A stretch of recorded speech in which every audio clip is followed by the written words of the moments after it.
Ja, und er gilt nun als Drahtzieher des Massakers vom 7. Oktober, an dem die Hamas über 1000 Israelis ermordete und 251 weitere in den Gazastreifen verschleppte. Das israelische Militär hat Hamas-Anführer Yahya al-Sinwar getötet. Offenbar zufällig. Israelische Soldaten entdeckten ihn und 2 weitere Hamas-Terroristen in der Stadt Rafah im südlichen Gazastreifen. Jetzt wachsen die Hoffnungen, dass Sinwars Tod die Rückkehr der Geiseln und auch ein Ende des Krieges beschleunigen könnte. Deborah Nebich.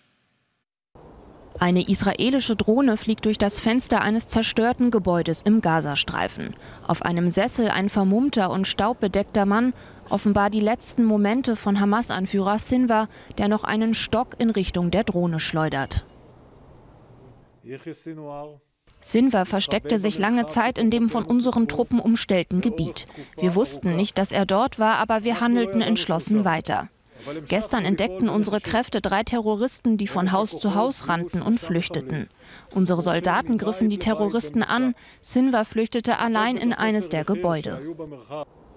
Erst nach seiner Tötung fällt den Soldaten offenbar die Ähnlichkeit der Leiche mit dem Hamas-Anführer auf. Zahnproben und Fingerabdrücke bestätigen später den Verdacht. Sinwar soll eine Weste mit Handgranaten getragen haben. Der 61-Jährige gilt als Drahtzieher des brutalen Überfalls der Hamas auf Israel am 7. Oktober, stand seit Beginn des Gazakrieges ganz oben auf Israels Abschussliste. Hier stößt sein Tod auf Genugtuung. In vielen Städten feiern Menschen auf den Straßen, schwenken die israelische Flagge, Süßigkeiten werden verteilt. Israels Ministerpräsident Netanyahu wendet sich in einer Ansprache direkt an die Bewohner des Gazastreifens. Sinwar hat euer Leben ruiniert. Er sagte euch, er sei ein Löwe, aber in Wirklichkeit versteckte er sich in einer dunklen Höhle und wurde getötet, als er in Panik vor unseren Soldaten floh. Seine Beseitigung ist ein wichtiger Meilenstein im Niedergang der Herrschaft der Hamas. Ich möchte noch einmal deutlich sagen, die Hamas wird Gaza nicht länger beherrschen.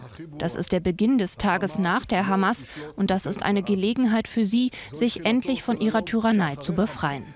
Nach dem Tod Sinwars schöpfen auch die Angehörigen der immer noch verschleppten 101 Geiseln neue Hoffnung, demonstrieren noch am Abend in Tel Aviv. Sie fordern, die Bemühungen um eine Freilassung massiv zu verstärken.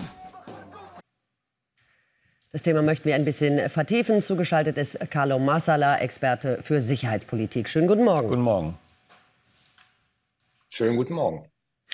Also, nun ist der Drahtzieher des Überfalls auf Israel vom 7. Oktober tot, offensichtlich getötet von den Israelis. Was bedeutet das jetzt für die Organisation Hamas und was könnte das auch für einen möglichen Frieden in der Region tatsächlich bedeuten?